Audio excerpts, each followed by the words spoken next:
Hello everyone, AmyR here with Prairie Paper and Ink, and for today's card I pulled out the Studio Katia Year So Ranunculus stamp set and the coordinating die set that I had shown in a haul video some time ago. So I've had it sitting by my desk for the longest time and finally got a chance to pull it out. So I'm using some Canson XL watercolor paper. And I used my anti-static powder tool on the paper first, and then I inked up the stamp with Simon Says clear embossing ink. And I'm just using it on a Fiskars stamp press here because it's a large image. And I stamped it onto the watercolor paper, and then I'm coating it with Hero Arts white embossing powder and just tapping off the excess into a coffee filter so that I can filter that or funnel it back into the container. And then got my heat tool warmed up a bit and then melted all of the embossing powder on this image. And for the watercoloring today, I pulled out the new to me Nuvo Aqua Flow pens. So I got these not too long ago and haven't had a chance to really play around with them, but they're meant for watercoloring. From what I understand, I think you can blend like just with these. You don't need to use a water brush, but I wanted to use a water brush. One, because it just saves time, and two, I wanted to kind of experiment like mixing the colors. And they blend really well together. They're very movable. I didn't do anything fancy on this image. I didn't have a whole lot of time, so I just wanted to do what I like to call just messy watercolor. So I just scribbled on the color. I'm using soft rose and red apple for all these florals. So I just started with the lighter color, and then I would scribble that on, and then scribbled on some of the darker color. And then I'm using one of the Nuvo water brushes, the more detailed one, and then just blending them together. So that's the one thing too that I really love. That's why I'm so drawn to floral images when I'm stamping, because I find you can get away with things like this a lot easier. The messy watercoloring and that sort of thing, just, it works. So really simple watercoloring. The colors move, they blended together, and it was just simple. So these are really kind of fun to work with, and I'm going to do a background in a minute with the greens that I was kind of impressed with too. So I found that these work really well on this Canson XL watercolor paper.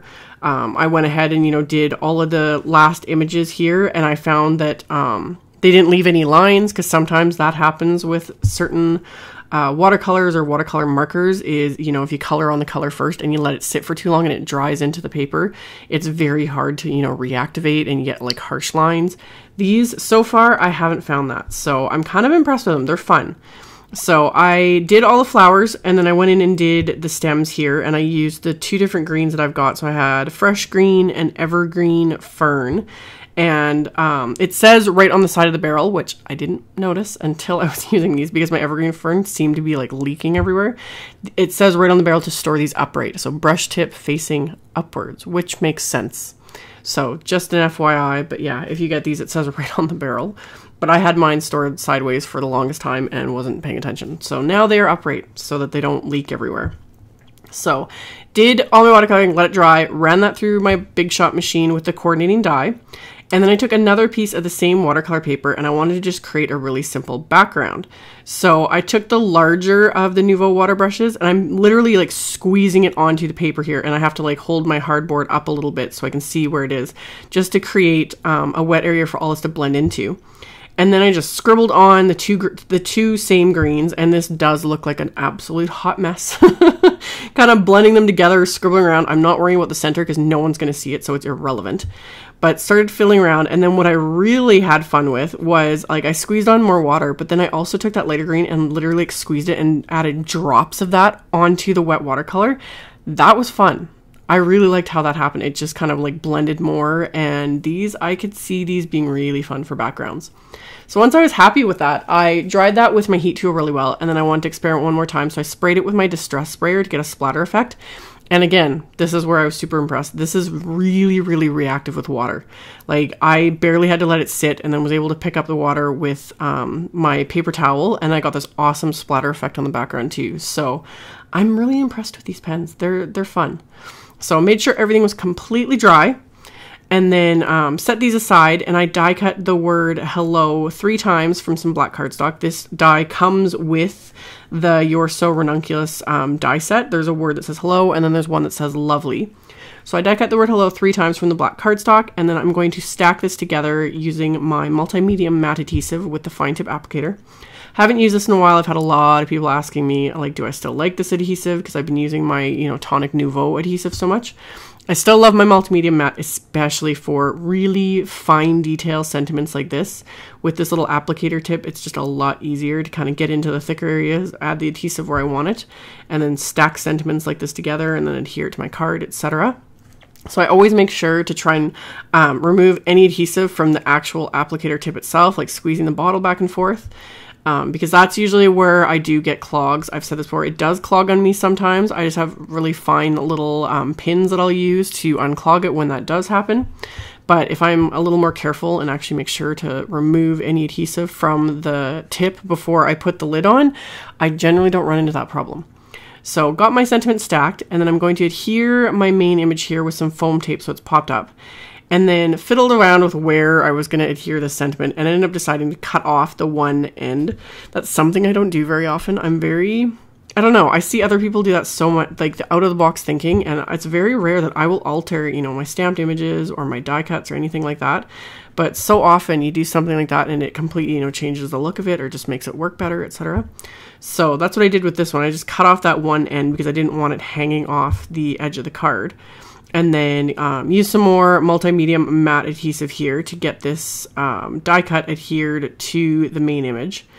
So got that into place. And FYI, I was using my grid line paper here when I'm working with black cardstock on a black like grid mat. I can't see what I'm doing half the time. So I'm trying to remember to put my like white grid paper, my scratch paper behind everything when I'm doing stuff like that. It just makes it better for all of us. So anyway. For my card base, it is a top folding A2 size card base, so 4 1/4 by 5 1/2. And then I inked up that same stamp again, this time with Memento's New Sprout ink. I found that green was very similar to that Nuvo green I used for the watercoloring. So I stamped that on the inside of the card just to give it a little something. And then I inked up a sentiment from that set with some VersaFine Onyx Black ink. Lined this all up on my grid paper so that I could stamp the sentiment basically in the center of the image here. And then to adhere my card front, I'm just using my Xyron Mega Runner and running adhesive all along the edge and then down the middle of this so that I can adhere this to my card base. And then of course, I have to add some Studio Katia sparkling crystals because it's just a given. I have so many of these now. I try not to hoard things, but everyone knows I like to collect absolutely everything. I'm like a magpie, especially anything sparkly. But these I have tons of so that I have no problem being very liberal with them on my card fronts. So I had a very generous amount kind of sprinkled across my card here. And then I'm just using my Crystal Katana and little dabs of my multimedia matte. I don't have a problem using multimedia matte. I have people contacting me saying that when they use it, they find they kind of lose like the sparkle. I don't have that problem unless maybe you're using large amounts, but if it does bother you, you could use little dabs of glossy accents. That works really well as well to adhere things like this. But yeah, I got everything adhered and that finished off my card. So I will have links to all the supplies used, as well as on my blog. I'll have pictures. All that info will be on my blog where it's a little easier to see. So you can check that out in the description box below the video if you're interested. Thank you all so much for watching and subscribing and thumbs upping my videos, and I will see you all very soon in the next one. Bye!